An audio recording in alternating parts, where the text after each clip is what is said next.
Baik, kita mulai. Bismillahirrahmanirrahim. Assalamualaikum warahmatullahi wabarakatuh.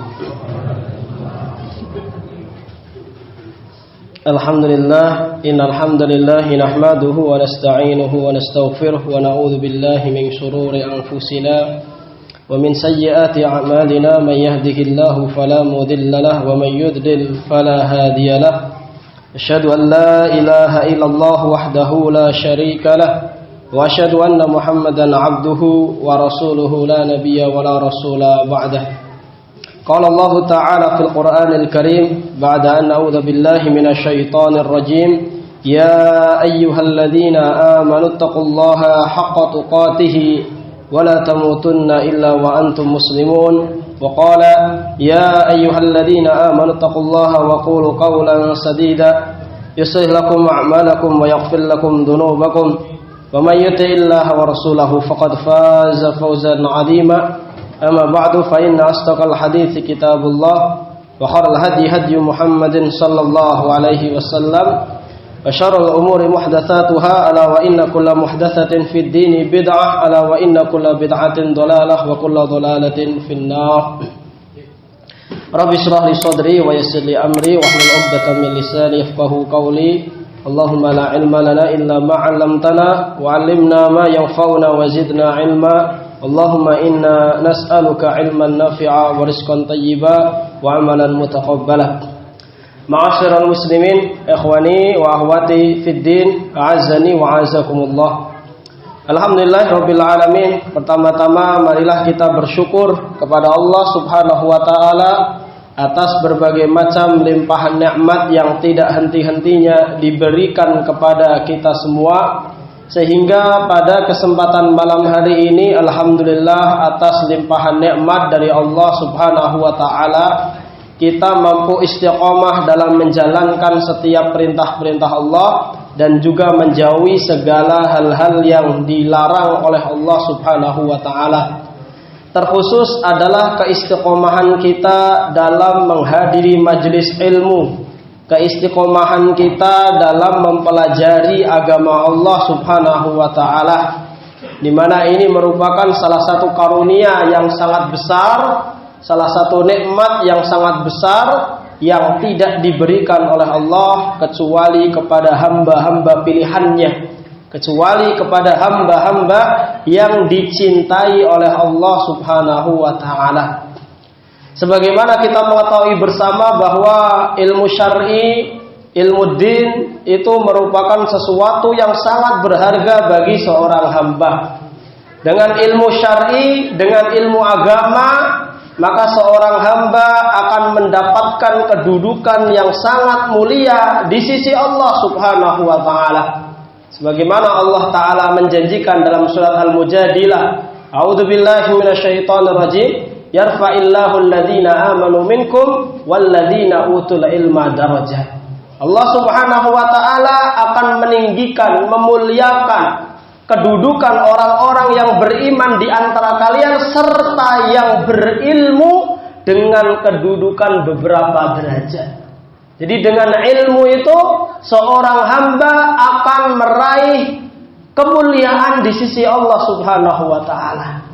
Sebaliknya tanpa ilmu maka seorang hamba akan berada pada keadaan, akan berada pada kedudukan yang sangat rendah, lagi hina di sisi Allah Subhanahu wa taala. Bahkan kita juga meyakini bersama bahwa tanpa ilmu syar'i, tanpa ilmu agama, maka nilai kehidupan seorang hamba di mata Allah itu adalah ibarat binatang. Tanpa ada ilmu agama, tanpa panduan ilmu syar'i, maka nilai kehidupan seorang hamba, nilai aktivitas seorang hamba di dunia ini tidak lain nilainya adalah seperti binatang. Sebagaimana yang dikatakan oleh Umar ibnu Abdul Aziz rahimahullahu taala, beliau menyampaikan laulal ilmu lakana an-nasu kal bahaim. Seandainya kalau bukan karena ilmu agama, kalau tidak ada ilmu agama, niscaya nilai kehidupan seorang hamba, nilai kehidupan manusia itu seperti binatang ternak. Inilah rendahnya kedudukan orang-orang yang tidak berpedoman dengan ilmu.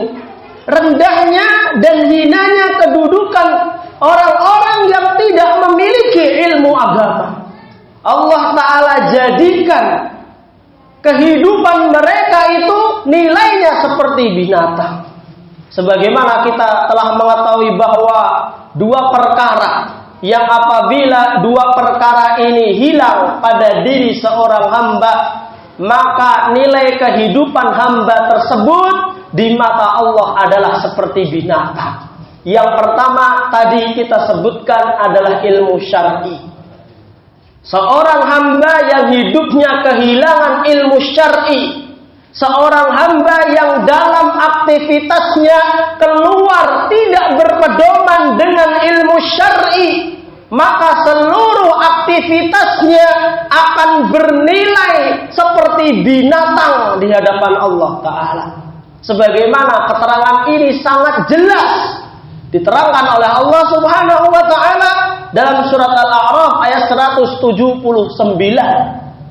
Allah Ta'ala pada akhir ayatnya menyebutkan ulaika kal an'ami bal hum adall ulaika humul ghafilun. Mereka itu orang-orang yang tidak mau menggunakan matanya, pendengarannya, serta hatinya untuk mempelajari agama Allah. Mereka itu, kata Allah, kedudukannya adalah seperti bahaim, seperti binatang ternak, balhum adall, atau bahkan mereka itu lebih hina lagi dibandingkan binatang tersebut. Ulaika humul ghafilun, disebabkan mereka itu adalah orang-orang yang lalai dari mempelajari agama Allah. Sangat jelas sekali. Inilah buruknya, hinanya, rendahnya orang-orang yang diberi nikmat oleh Allah Ta'ala, diberi kesehatan, kesempatan, kemampuan oleh Allah Ta'ala, namun tidak dia gunakan kesempatan tersebut untuk mempelajari agama Allah. Allah Ta'ala jatuhkan, Allah Ta'ala jadikan kedudukannya seperti binatang, balhum adall, bahkan kedudukannya di mata Allah lebih hina daripada binatang tersebut. Ma'adzallah. Inilah perkara yang kalau sampai kita sebagai seorang hamba kehilangan perkara ini, ya, maka kedudukan hamba tersebut seperti binatang nilainya di hadapan Allah. Baru kemudian perkara yang kedua adalah al-iman. Ya, seorang hamba yang kehilangan iman, kehilangan akidah, kehilangan tauhid pada dirinya, maka seluruh aspek kehidupannya tidak bermanfaat sama sekali di hadapan Allah. Bahkan secara tegas Allah Ta'ala menyatakan orang yang kehilangan iman dari dirinya, orang yang kehilangan akidah dan tauhid pada dirinya, maka seluruh aktivitasnya nilainya di hadapan Allah adalah seperti binatang. Kedudukan orang-orang yang seperti itu di mata Allah tidak lain adalah seperti binatang, atau bahkan mereka lebih hina lagi.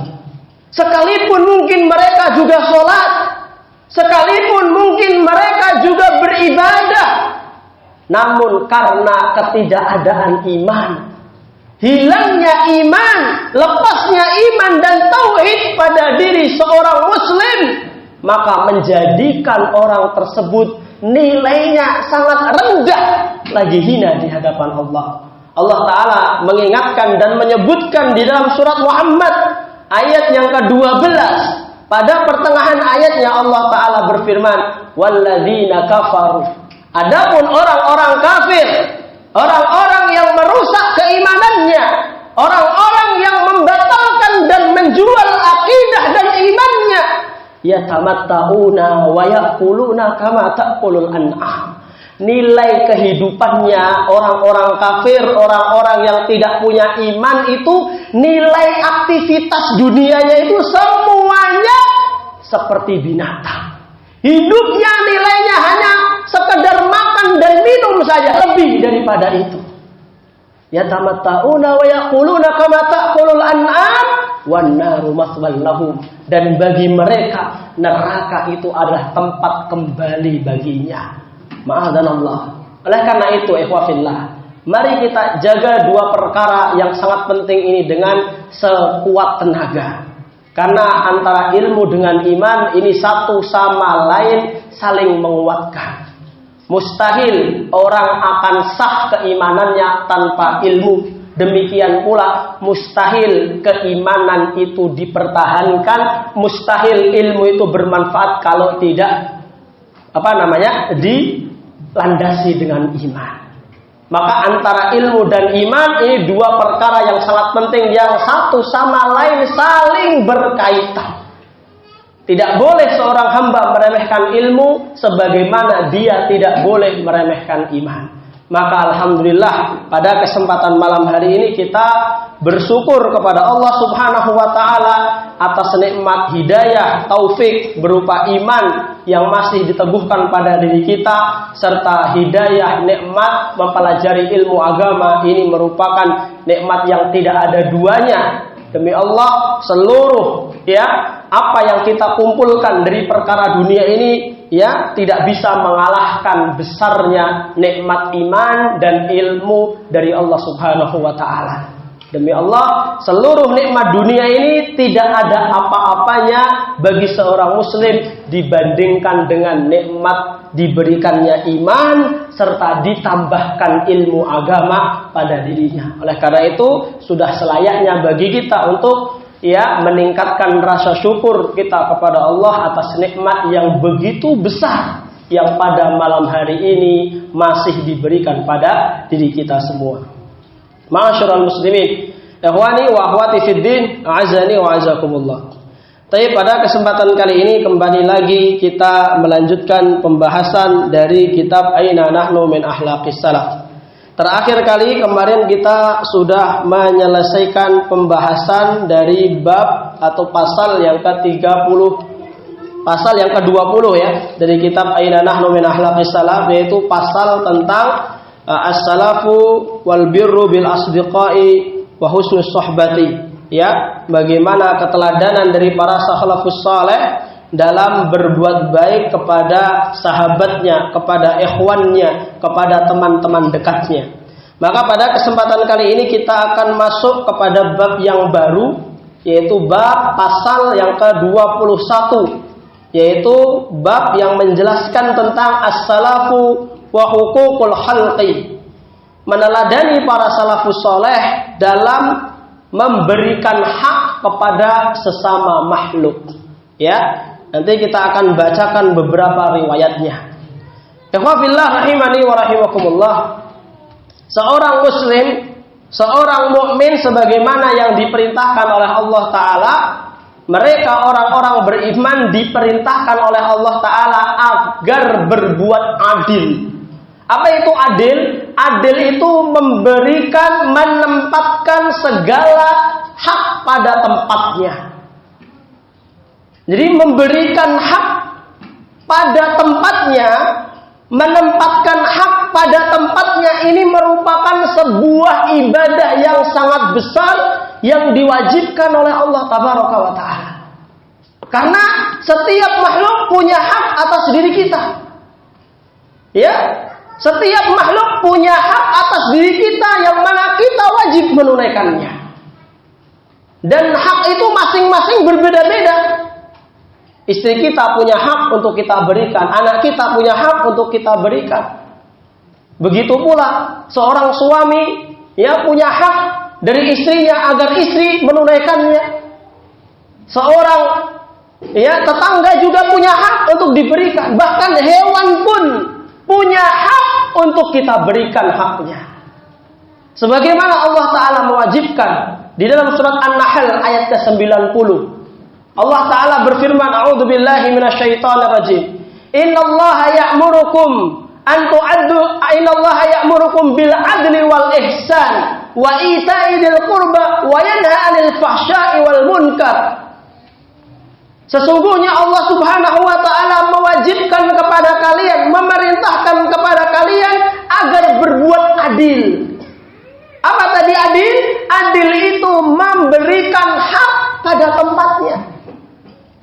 Wal ihsan, dan Allah Ta'ala juga memerintahkan kepada kalian orang-orang beriman agar berbuat ihsan.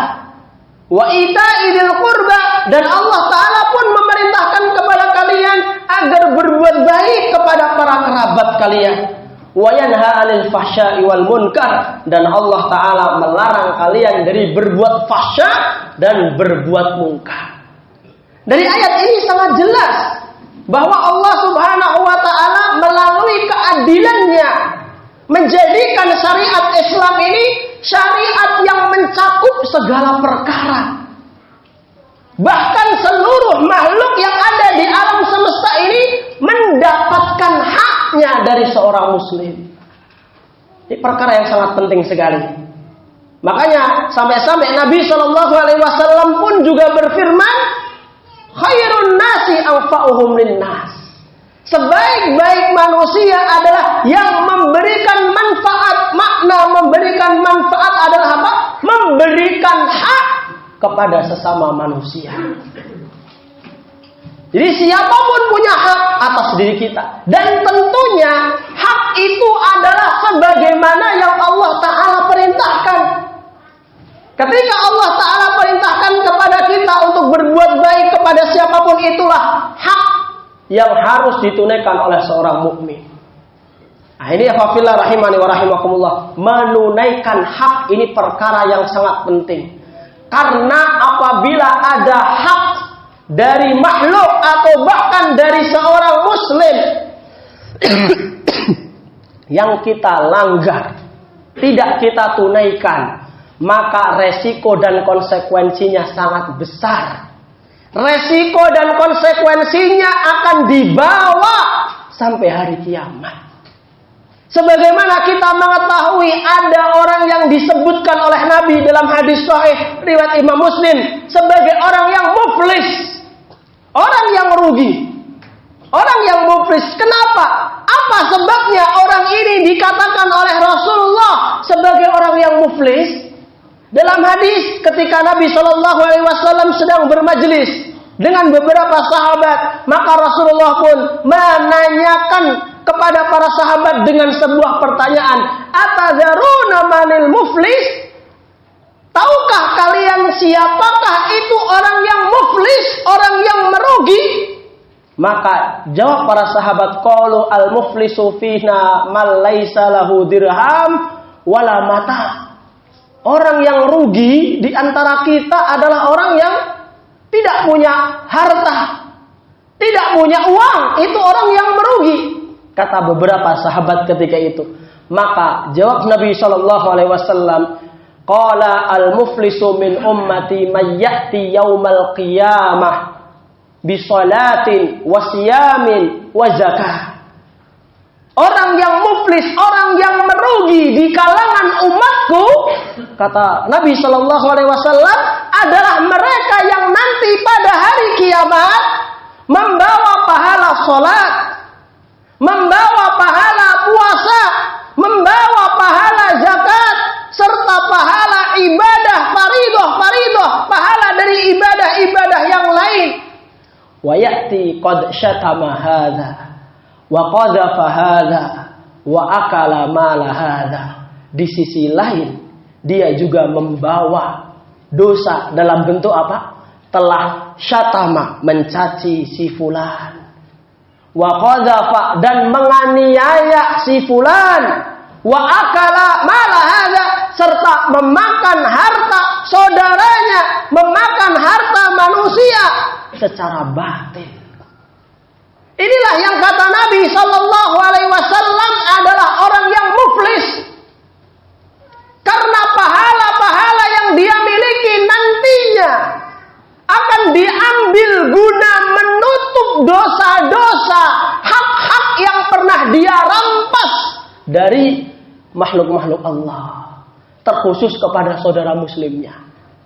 Bahkan seandainya pahala yang sangat besar ini tidak bisa menutup dosa-dosa, kedoliman, hak-hak yang dia rampas dan dia tunaikan dari manusia, dari makhluk-makhluk Allah, dari saudaranya kaum muslimin, maka dosa-dosa dari orang-orang yang dia rampas haknya itu akan diberikan kepada dirinya.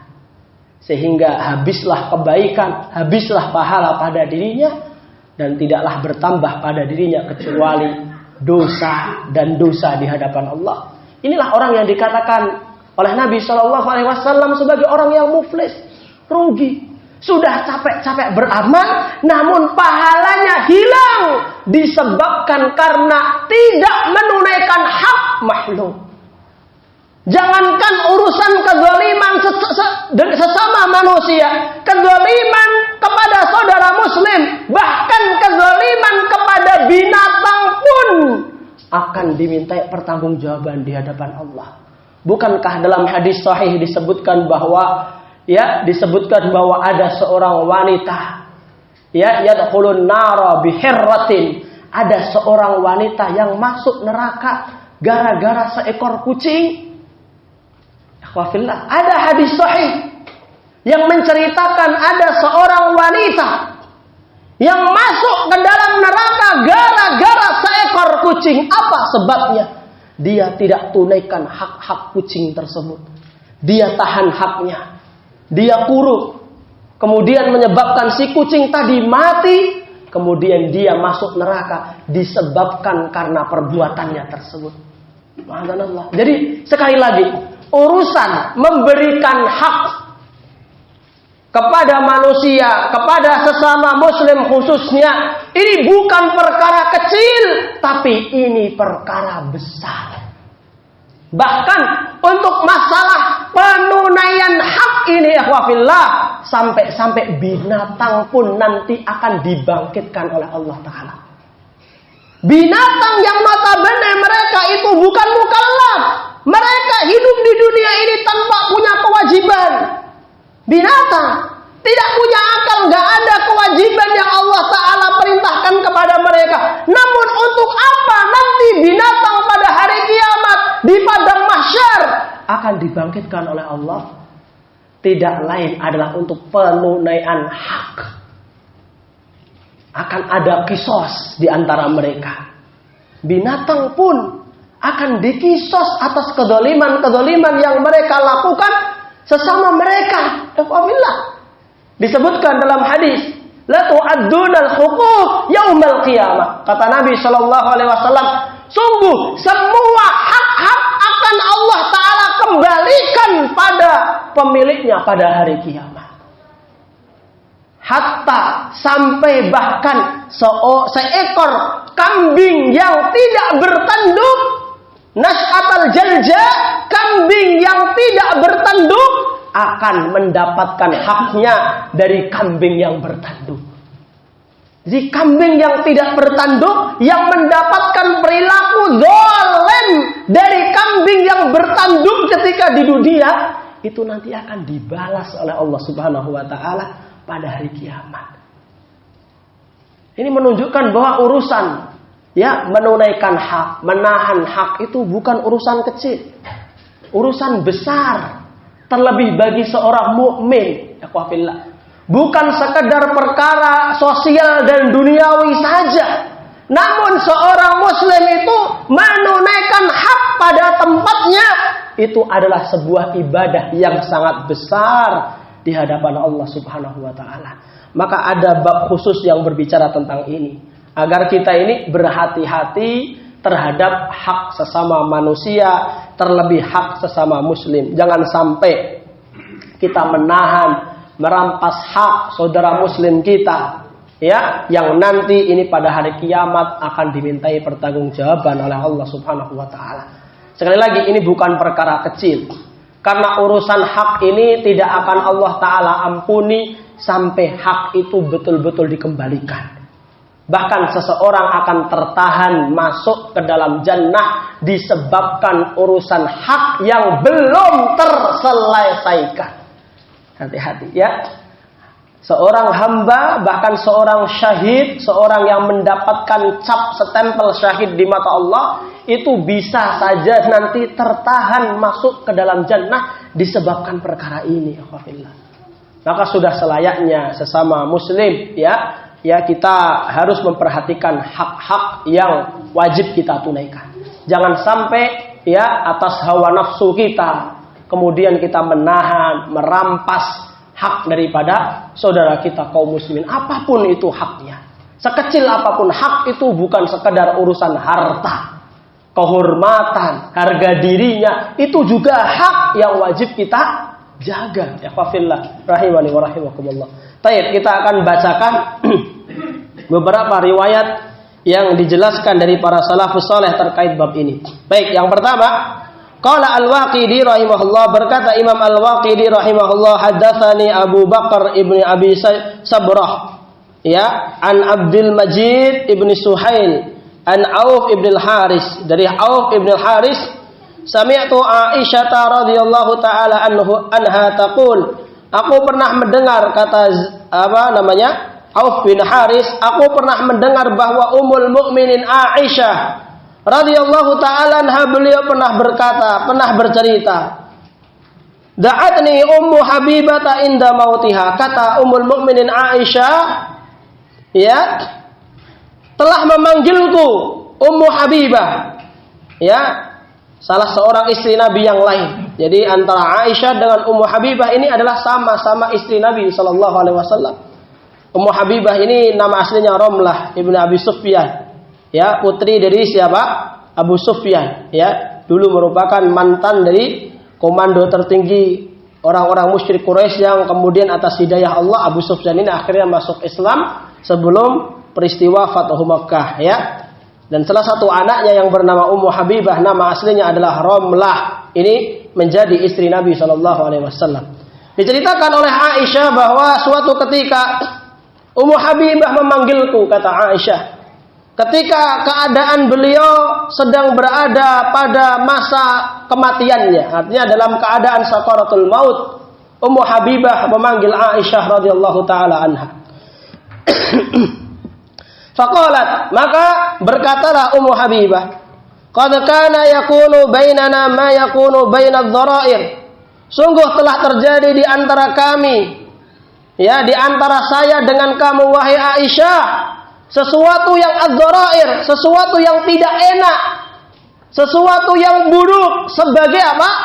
Sesama saudara madunya Rasulullah, ya. Jadi di sini Ummu Habibah tidak memungkiri bahwa sebagai istri Nabi satu sama lain kadang ada perasaan-perasaan cemburu. Sebagai manusiawi maklum, mereka menyadari bahwa terkadang dalam kehidupan, ya, terkhusus sebagai istri Nabi Shallallahu Alaihi Wasallam, itu perkara yang maklum, satu sama lain kadang ada perasaan yang jelek, perasaan cemburu. Ketika mungkin Nabi Shallallahu Alaihi Wasallam sedang dekat dengan salah satu istrinya, menjadikan istri yang lain pun merasa cemburu dengan, ya, saudara madu yang lainnya. Maka ini diakui oleh Ummu Habibah di akhir hayatnya. Berkatalah seperti ini Ummu Habibah kepada Aisyah, "Faghafarallahu li wa laki ma kana min dzalik." Maka wahai Aisyah, aku berdoa kepada Allah Subhanahu wa taala agar Allah taala mengampuni dosa-dosamu, begitu pula dosa-dosaku atas perkara tersebut. Atas perkara kita saling iri, kita saling cemburu sebagai istri Nabi Shallallahu Alaihi Wasallam. Semoga Allah Taala memberikan ampunan itu kepadamu dan juga kepadaku yang kadang terbesit di dalam hati ini perasaan-perasaan yang jelek, ya, sesama istri Nabi Shallallahu Alaihi Wasallam. Nah, jadi manusiawi, ya, di sini, ya. Faqultu, maka, ya, aku pun Aisyah berkata, ghafarallahu laka kullahu, demikian pula wahai Ummu Habibah, semoga Allah Ta'ala laki, ya, mengampunimu, mengampuni segala dosa-dosamu seluruhnya, wa halala min dalika, dan menghilangkan seluruh dosa-dosamu itu pula. Faqalat sarartani sarrakallah, maka berkatalah Ummu Habibah atas ucapan Aisyah yang sudah rela terhadap apa-apa yang pernah mereka alami selama menjadi istri Nabi Sallallahu Alaihi Wasallam, dari perasaan iri, perasaan yang tidak baik, maka Aisyah sudah sama-sama mengikhlaskannya. Maka jawab Ummu Habibah, sungguh aku telah bahagia wahai Aisyah atas ucapanmu itu, dan semoga Allah Ta'ala juga membahagiakanmu. Wa arsalat ila Ummi Salamah, dan kemudian setelah selesai berbincang dengan Aisyah, Ummu Habibah pun meminta untuk didatangkan istri Nabi yang lain, yaitu Ummu Salamah. Faqalat laha mithlu dzalik, kemudian Ummu Habibah pun berkata sebagaimana ucapan yang pernah beliau ucapkan kepada Aisyah. Ini luar biasa ini, ikhwafillah rahimani wa rahimakumullah. Bagaimana sebagai seorang sahabiah, sebagai seorang mukminah, terkhusus sebagai seorang ummahatul mukminin, mereka pun tetap menjaga perasaan untuk saling memaafkan, meminta keridhaan. Ini perkara yang sangat penting, ikhwafillah. Karena jangan sampai kita menghadap Allah Ta'ala dalam keadaan ada hak-hak yang belum kita mintai keridhaan dari saudara muslim kita. Jangan sampai, ikhwafillah, bahkan para sahabat pun di antara sebab yang menjadikan mereka itu mendapatkan ridho dari Allah Ta'ala, apa sebabnya? Karena amalan hati mereka. Mereka tidak batat, tidak pernah naik ke atas tempat tidurnya di suatu malam, melainkan dalam keadaan hatinya bersih, lapang dari permusuhan, kebencian, hasad kepada saudaranya. Ini ikhwafillah. Tidak pernah para sahabat itu tidur dalam keadaan memikirkan dendam dengan saudara muslimnya. Tidak pernah para sahabat itu tidur dalam keadaan memendam rasa hasad. Makanya setiap kali mereka akan beranjak tidur, maka mereka bermuhasabah untuk menghilangkan penyakit-penyakit hati tersebut. Itulah ikhwafillah pentingnya merelakan. Saling merelakan, saling mencari keridhaan terhadap hak-hak saudara muslim kita. Ini contoh dari para sahabiah. Khususnya seorang wanita muslimah yang terkadang mereka sangat kuat mengandalkan perasaannya. Lihatlah bagaimana sebaik-baik contoh bagi seorang muslimah, yaitu mereka para ummahatul mukminin. Sekalipun wanita itu diciptakan oleh Allah Subhanahu wa Ta'ala dalam keadaan yang begitu mengandalkan perasaannya, sehingga kadang wanita itu memendam perasaannya, baik itu perasaan benci atau perasaan apapun, begitu kuat dan lama di dalam hatinya. Namun lihatlah sebaik-baik contoh bagi muslimah, yaitu para ummahatul mukminin. Mereka berusaha untuk mengikhlaskan, mencari keridhaan terhadap saudara muslimahnya apabila ada kesalahan. Padahal mereka notabene sesama saudara madunya Rasulullah. Ini kalau bukan karena iman, tidak bisa mereka saling ridho seperti ini. Betapa iman yang begitu kuat serta ilmu yang begitu dalam yang menjadikan mereka bisa berbuat seperti ini. Mereka tidak malu meminta keridhaan. Meminta maaf jika ada kesalahan, tidak malu. Akhwafillah. Karena meminta maaf ketika berbuat salah itu bukan sebuah perbuatan hina. Meminta maaf, meminta keridhaan ketika memang ada hak yang diambil, itu adalah sebuah perbuatan para kesatria. Tidak ada yang mampu melakukannya kecuali orang-orang yang diberi keteguhan oleh Allah Ta'ala.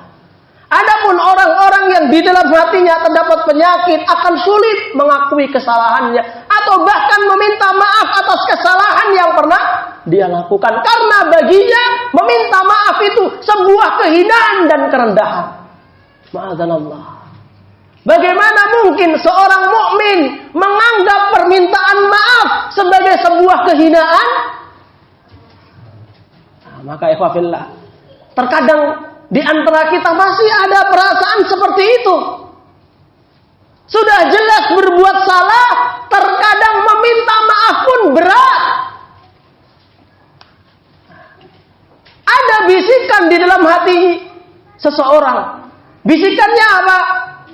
Kalau meminta maaf seolah-olah itu sebuah kerendahan bagi dirinya. Ma'adzallah. Ini adalah perbuatan yang sangat salah. Keyakinan yang sangat salah, bahkan itu talbis iblis, tipu daya iblis untuk menghalangi kita dari memberikan hak-hak terhadap saudara kita. Makanya ikhwafillah, ketika kita berbuat salah, ketika kita berbuat dosa, berbuat kesalahan, terkhusus kepada saudara muslim kita, maka jangan segan-segan, jangan merasa malu, jangan merasa hina untuk meminta keridhaan dan maaf pada diri mereka, saudara-saudara kita, ikhwafillah. Inilah salah satu contoh yang begitu luar biasa dari para sahabiah, dari para wanita-wanita zaman Rasulullah, khususnya dari mereka para ummahatul mukminin, ibu-ibu kaum mukminin, yaitu istri Nabi sallallahu alaihi wasallam. Kemudian yang berikutnya kita lanjutkan lagi pembacaan riwayat. Wa qala Laits ibn Sa'ad wa ghairuhu, dan berkata Laits ibn Sa'ad dan yang lainnya, kata rajulun ila ibni Umar an aktub ilayya bil ilmi kullah. Suatu ketika ada salah seorang yang menuliskan surat kepada Ibnu Umar radhiyallahu taala anhuma, salah seorang sahabat Nabi, putra dari Umar Ibnul Khattab Amirul Mukminin radhiyallahu taala anhuma. Suatu ketika ada seorang yang menuliskan surat kepada Ibnu Umar agar Ibnu Umar menuliskan ilmu secara menyeluruh kepada diri orang tersebut.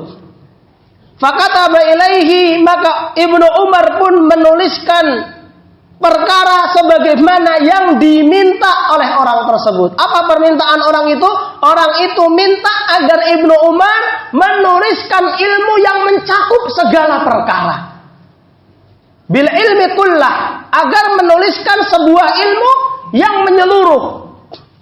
Maka kata Ibnu Umar dalam tulisannya, innal ilma katsir. Kata Ibnu Umar dalam tulisannya, sesungguhnya ilmu itu sangat banyak. Walakin in istata'a an talqallaha khafifal dhahri min dima'in nas. Ilmu itu, khususnya ilmu agama itu sangat luas. Bahkan saking luasnya ilmu agama dibandingkan ilmu dunia, ilmu agama dibandingkan ilmu dunia itu ibarat seorang yang mencelupkan jarinya ke tengah-tengah lautan, maka apa yang kembali, yang menempel di jarinya itu adalah ilmu dunia, sedangkan apa yang membentang ya di lautan itu adalah ilmu akhirat. Ya, maka betapa jeleknya, betapa tertipunya orang-orang yang mengejar ilmu-ilmu dunia, kemudian dia melupakan ilmu-ilmu akhirat. Seakan-akan ilmu dunia itu sangat luas, seakan-akan ilmu dunia itu sangat utama. Padahal di mata Allah Ta'ala seluruh ilmu dunia ini kalau dikumpulkan dibandingkan ilmu din, dibandingkan ilmu akhirat, tidaklah seperti jari yang dimasukkan ke dalam lautan. Apa yang menempel di jari itu adalah ilmu dunia yang diburu, diagung-agungkan, dicari oleh seluruh manusia. Sedangkan apa yang tersisa dari lautan yang sangat luas, itulah ilmu akhirat yang banyak dilupakan oleh manusia. Nah, makanya dikatakan oleh Ibnu Umar bahwa ilmu agama itu sangatlah luas, sangatlah banyak. Ilmu dunia tidak ada apa-apanya. Secanggih apapun teknologi duniawi dibandingkan dengan ilmu pengetahuan akhirat, tidak ada bandingannya, ikhwafillah. Maka kata Ibnu Umar, maka cukup bagi saya memberikan ilmu kepadamu in istata'ta, jika engkau mampu antalqallah, engkau bertemu dengan Allah Ta'ala dalam keadaan dirimu khafif dhahraka, dalam keadaan punggungmu itu ringan dari darah manusia. Artinya apa? Ya, engkau hendaknya ya bertemu dengan Allah dalam keadaan tidak membawa beban dalam urusan darah manusia. Darah manusia yang diharamkan oleh Allah Ta'ala ditumpahkan tanpa hak. Makanya di sini, ikhwafillah rahimani wa rahimakumullah, ketika penumpahan darah itu sebagaimana yang dihakkan oleh Allah Ta'ala, maka penumpahan darah itu bernilai ibadah. Namun berhati-hati, penumpahan darah tanpa hak, sekalipun hanya satu tetes saja, atau bahkan darah dari seorang muslim, maka ini dosanya sangat besar di mata Allah. lahadmul ka'bata hajaran wa hajaran. Kata Nabi dalam hadis riwayat Imam Tirmidzi, demi Allah, hancurnya Ka'bah sebatu demi sebatu. Hancurnya Ka'bah sebongkah demi sebongkah batunya itu lebih ringan di hadapan Allah daripada menetesnya darah seorang muslim tanpa hak. Nah, maka hendaknya kita berhati-hati terhadap darah kaum muslimin. Karena demi Allah, darah kaum muslimin itu sangat mahal di hadapan Allah. Maka menumpahkannya pun di hadapan Allah ya lebih berat daripada penghancuran Ka'bah. Ikhwafillah. Penumpahan hak darah seorang muslim tanpa hak itu lebih berat urusannya di hadapan Allah daripada penghancuran Ka'bah.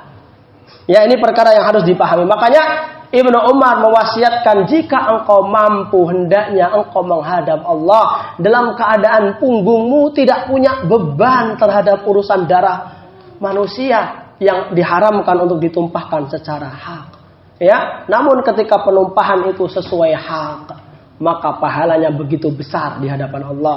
Tapi berhati-hati, ketika penumpahannya tidak sesuai dengan hak, maka penumpahan darah yang seperti itu ya konsekuensinya pun sangat berat di hadapan Allah Ta'ala. Kemudian khamisal batni min amwalihim, dan hendaknya kata Ibnu Umar, perutmu itu kosong dari memakan harta mereka tanpa hak. Kalau engkau mampu, ini bagian daripada ilmu yang menyeluruh adalah apa? Hendaknya engkau menghadap Allah dalam keadaan perutmu itu tidak terisi harta manusia yang diambil tanpa hak. Yang engkau ambil secara menipu, yang engkau ambil secara khianat, dan berbagai macam cara-cara yang zalim lainnya. Maka ini kata Ibnu Umar, khamisul batni min amwalihim. Jika engkau mampu, hendaknya perutmu itu tidak kemasukan harta-harta yang mendolimi manusia. Harta-harta yang diambil dengan cara yang zalim, dengan cara yang syubhat. Sehingga harta itu akan menjadi, yang masuk ke dalam perut itu akan menjadi petaka pada hari kiamat. Kaful lisani an a'radihim, dan hendaknya yang ketiga, engkau menahan lisanmu dari merendahkan kehormatan mereka. Jadi bagian daripada ilmu adalah ketika seorang itu bisa mengendalikan lisannya agar tidak menjatuhkan kehormatan saudaranya. Ini bagian daripada ilmu. Ikhwafillah. Jadi mampu menjaga lisan, mampu mengontrol lisan agar tidak menjatuhkan kehormatan saudaranya kaum muslimin. Ini kata Ibnu Umar adalah ilmu yang menyeluruh. Kemudian yang terakhir, laziman li amri jama'atihim, dan engkau melazimi jamaah kaum muslimin. Engkau tidak membuat gara-gara terhadap sesama muslim. Engkau tidak membuat perpecahan di tengah-tengah mereka. Engkau tidak membuat kegaduhan di tengah-tengah kaum muslimin. Engkau menjaga ukhuwah dengan kaum muslimin. Maka itu kata Ibnu Umar, al-ilmu kulliha, itu adalah ilmu yang menyeluruh. Faf'al, maka lakukanlah. Itulah ilmu, kata Ibnu Umar. Inilah jawaban Ibnu Umar radhiyallahu taala anhuma ketika beliau ditanya tentang ilmu yang menyeluruh. Apa ilmu yang menyeluruh itu? Ilmu yang menyeluruh itu meliputi 4 perkara. Jika engkau mampu menghadap Allah Ta'ala dalam keadaan punggungmu ya ringan dari beban darah manusia, kemudian perutmu kosong dari memakan harta mereka, kemudian lisanmu bersih dari menghinakan kehormatan mereka kaum muslimin. Kemudian yang terakhir adalah hendaknya engkau tidak membuat kegaduhan, membuat perpecahan di tengah-tengah kaum muslimin. Itulah ilmu yang menyeluruh, kata Ibnu Umar di dalam nasihatnya ya pada orang yang meminta ilmu, ya meminta dituliskan ilmu pada dirinya. Wallahu a'lam bishawab. Taib ikhwafillah rahimani wa rahimakumullah. Demikian mungkin untuk kajian pada kesempatan malam hari ini ya. Kajian dari kitab Aina Nahnu min Akhlaqis Salaf dari bab yang ke-21. Kita baru bacakan 2 riwayat pada kesempatan kali ini, masih ada beberapa riwayat yang lain yang perlu kita bacakan. Insyaallah kita akan lanjutkan pada kesempatan yang akan datang biidznillah taala. Tayyib, wallahu a'lam bishawab.